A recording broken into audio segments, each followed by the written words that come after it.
Imagine you're in the year 1926. You are not a regular person. You are the supreme commander of the greatest economic empire the world has ever seen. America just won a world war. Your factories are running 24 hours a day. Your banks are full of gold. Your cities are being rebuilt from scratch, taller, faster, louder than ever before. And now you have a secret weapon. The ticker tape. For the first time in all of human history, financial price data travels faster than a horse can run. You can sit in a room in Manhattan and know within minutes what a stock sold for in Chicago. This is revolutionary. This is magic. This feels like total control. You are thinking, we have entered a new era. Growth is infinite. The old rules no longer apply. And that thought, that exact thought, that is the sound of the trap closing. Because here is what nobody told you. The ticker tape wasn't giving you control, it was giving you the illusion of control. And there is nothing more dangerous in economics or in war than a commander who believes his intelligence is perfect when it is already 2 hours out of date. Now, let's jump forward to exactly 100 years. Now it's 2026. The ticker tape is gone. In its place, algorithms that don't just move faster than a horse, they move faster than a human thought. We're talking nanoseconds, billionths of a second.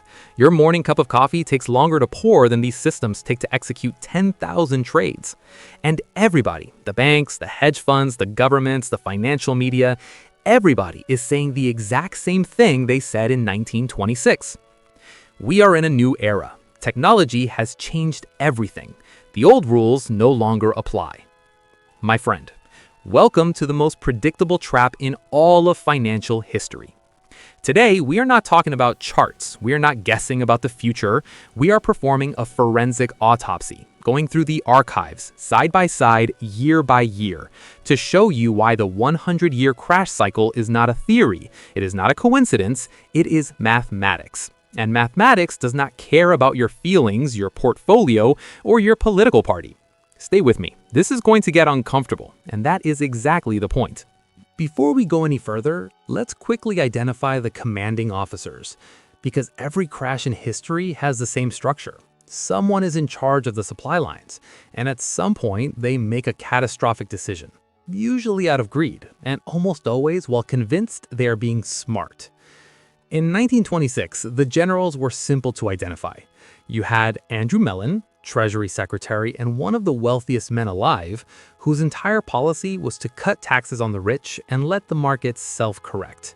His theory was that wealth at the top trickles down like water finding its level. Spoiler, though water found the floor of the ocean in 1929. You had the Federal Reserve, brand new, only 13 years old in 1926, completely unprepared for what it had created. They had been pumping cheap credit into the economy throughout the early 1920s to help Europe recover from World War I. That cheap credit didn't go to farmers and factory workers. It went into stocks.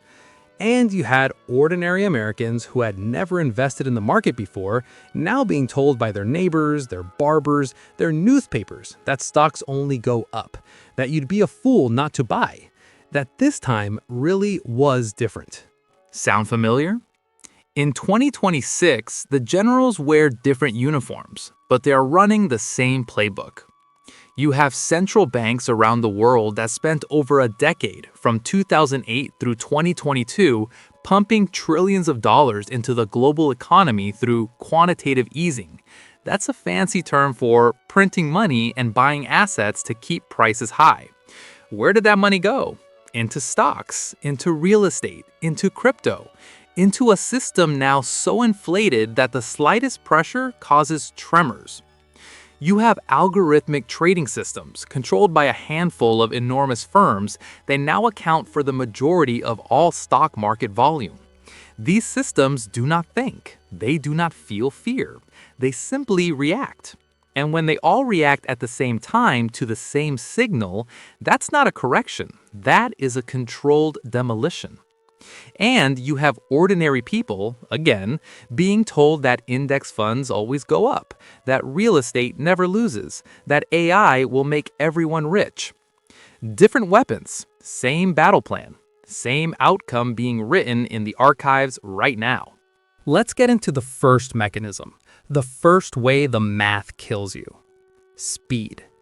In 1926, when panic hit the market, it moved at the speed of paper. Here's how it worked. A company's stock price would change on the floor of the New York Stock Exchange. That change would get recorded. That recording would get fed into the ticker tape machine. The machine would print it on a strip of paper that rolled through brokerage offices across the country. And your broker, sitting in his office in Cleveland or Atlanta, would read that tape and make a decision. The problem, by October of 1929, when the crash began in earnest, the ticker tape was running 2 hours behind actual prices. The machines couldn't keep up with the volume of trades, so investors across America were making decisions, sell, hold, buy more, based on prices that were already ancient history. They were fighting a battle using last night's map. Now, you'd think, well, that's solved. We have real-time data now. Problem eliminated. No, we didn't solve the problem. We inverted it. And an inverted problem is often a worse problem. Here's the modern version.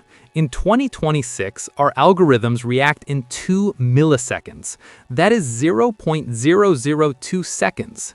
In that time, a human being has not yet finished blinking, but the algorithm has already processed news headlines, cross-referenced global market movements, assessed volatility signals, and executed thousands of trades. On a normal day, this is efficient. On a bad day, this is how you get what are called flash crashes. The first major modern flash crash happened in May 2010. In 36 minutes, nearly $1 trillion in market value evaporated. Not because of a war, not because of a plague, because algorithms reading each other's behavior triggered a chain reaction that no human could stop before it cascaded through the entire system. $1 trillion. Gone. Then partially back, in less time than it takes to watch an episode of television. The ticker tape's problem was data was too slow. The algorithm's problem is data is too fast, and the system is so interconnected that a single error becomes a global contagion before anyone can reach for the off switch. The 100-year cycle teaches us this brutal truth, that the velocity of data and the violence of crashes move in the same direction. Faster data doesn't make markets safer. It makes the amplification of panic faster. In 1929, the crash took weeks to fully develop. In 2026, the same mathematical destruction could happen in an afternoon. Here is the second mechanism, the second way the math kills you. It's debt. In 1926, the hot new financial weapon was called buying on margin. Here's how it worked, very simply. You want to buy $100 worth of stock. You only have $10. A broker says, no problem. Give me your $10, I'll lend you the other $90, and you buy the stock. You now control $100 worth of stock with only $10 of your own money. If the stock goes up 10%, you've doubled your money. You're a genius. If the stock goes down 10%, your entire $10 is gone, wiped. You still owe the broker $90. That's called a margin call, and it forces you to sell, usually at the worst possible moment, which drives the price down further, which triggers other people's margin calls, which drives the price down further still. This is not investing.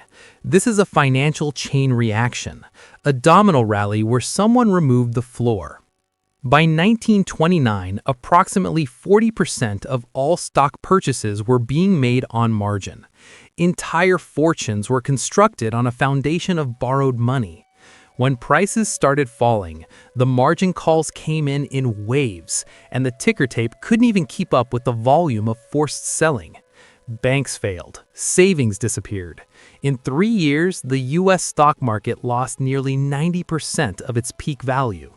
90%. Now, fast forward to 2026. Have we learned our lesson? we have learned to dress the lesson up better. Today, we don't call it buying on margin for regular people. We call it leverage. And in the world of modern finance, particularly cryptocurrency, derivatives, and certain ETF products, you can get leverage of 10x, 50x, even 100x. That means with $1,000, you can control $100,000 worth of an asset. A 1% move in your favor doubles your money. A 1% move against you, you are liquidated, wiped, gone. But individual leverage is just the retail level version of the problem. The truly terrifying version lives inside the global derivatives market. A derivative is a financial contract whose value is derived from something else: a stock, a commodity, an interest rate, a currency. And the global derivatives market is estimated at over $700 trillion in nominal value. Global GDP, the total value of everything every human on Earth produces in a year, is approximately $100 trillion. Let that sink in. The financial instruments sitting on top of the real economy are 7 times larger than the real economy itself. This is not a safety net. This is a structure where the scaffolding weighs 7 times more than the building it's supposed to support. In 1926, they ran out of gold. The money supply had a physical limit. In 2026, the algorithms will run out of liquidity.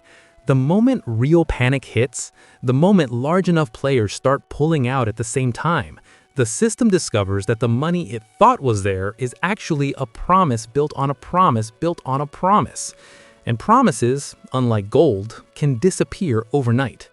You are driving through a desert. Your GPS says there are gas stations ahead. There are no gas stations, and the bridge you're depending on has already been quietly removed.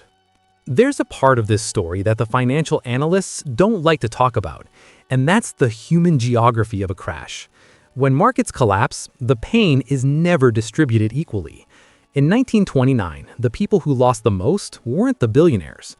The Rockefellers, the Morgans, they had diversified real assets. They had land, they had gold, they had stakes in multiple industries across multiple countries. They got hurt, they didn't get destroyed. The people who got destroyed were the ones who had been pulled into the market late. The secretary who put her savings into RCA stock in 1928 because her neighbor made a fortune in 1927. The factory worker who bought a margin because his broker told him stocks only go up. The farmer in Kansas who mortgaged his land to buy shares. These people lost everything, not because they were stupid, because they were last in line. And by the time the music stopped, there were no chairs left for them. Here is the uncomfortable 100-year parallel. In 2026, wealth inequality in the United States is by most measures greater than it was in 1929. The top 1% of Americans own approximately 30% of all wealth. The bottom 50% own less than 3%. This matters for the crash math because of what economists call concentration risk. When wealth is spread out, a market shock is absorbed across millions of people. It hurts, but it doesn't break the system. When wealth is concentrated at the top and the bottom 80% of the population is holding mostly debt, not assets, a market shock hits like a sledgehammer on glass rather than a fist on a mattress. The algorithms actually doesn't care. They'll continue executing trades as people's retirement accounts empty. The derivatives market will keep unwinding. And the people who were pulled into the stock market last, through index funds pushed by influencers, through crypto marketed as generational wealth, through real estate bought at the absolute peak, those people will once again be last in line. The archives don't lie. The 100-year cycle doesn't change its behavior based on our feelings. It is a mathematical tide, and it does not negotiate. Now, the most important part of the autopsy, the part that actually matters for you sitting here in 2026. What survived? When the ticker tape went silent in 1929 and the banks started closing and the margin calls wiped out fortunes overnight, who was still eating? Who was still operating? Who came out the other side with something left? Not the Manhattan stock traders, not the margin buyers, not the people who had diversified across 17 different stocks. The survivors were the people holding what I call tactical independence assets. Things that do not require a bank to function. Things that do not require a fiber optic cable to exist. Things whose value is not assigned by an algorithm and cannot be deleted by a computer error. In 1929, those assets were farmland, food production, physical commodities, useful tools, and practical skills. The farmer in Iowa who had no mortgage and grew his own food, he was poor by Wall Street standard in 1928. He was alive, economically alive, in 1933 when half of Manhattan's banking class was bankrupt. Now, the critical question in 2026 is, does that list change? Well, yes and no. The principles are identical. Assets that exist outside the digital financial system. Assets that hold intrinsic value regardless of what the Fed does, what an algorithm decides, or what happens to the global derivatives market. But the form of those assets has evolved. In 2026, tactical independence might look like physical precious metals, held in your possession, not in a bank's custody. Real, productive land, not speculative undeveloped lots, but land that produces something. Energy independence, the ability to generate or store your own power. Food security, not a year's supply of freeze-dried meals, but knowledge and infrastructure to produce food. Skills that are irreplaceable, things machines cannot do and that communities will always need. The 100-year cycle is a negative-sum game for people who play by the current rules. The further you are plugged into the digital financial system without a backup outside it, the more vulnerable you are when the system recalculates. The archives are clear. The only way to survive a 100-year crash is to not be fully dependent on the infrastructure that crashes. This is not pessimism. This is reading the map. Now, here is the final verdict. The 1926 ticker tape and the 2026 algorithm are not opposites. They are not progress and regress. They are the same enemy in different uniforms. The mechanisms are identical. Debt amplified beyond the productive capacity of the economy. Speed creating fragility instead of safety. Inequality concentrating risk in the people least equipped to absorb it. And the mass belief that this time is different. It was not different in 1826. It was not different in 1926. And the archives, 100 years of forensic economic data, are telling us with the clarity of a fire alarm that it will not be different in 2026. The crash doesn't need your permission. It doesn't need you to believe in it. The mathematics are already in motion. The only question the archives leave open is the one you have to answer for yourself. When the ticker tape breaks this time, are you holding paper or are you holding something that can survive the silence? If this autopsy opened the file you didn't know existed, hit that like button. Every click tells the algorithm that some people are still paying attention to history. Subscribe to the Simple Financial Archive. I go through the records so you don't have to become one. Leave me a comment below. One question. Does 2026 feel more like the roar of 1926 or the crash of 1929? I'll be reading every single one. Stay safe, stay liquid. The archives are watching.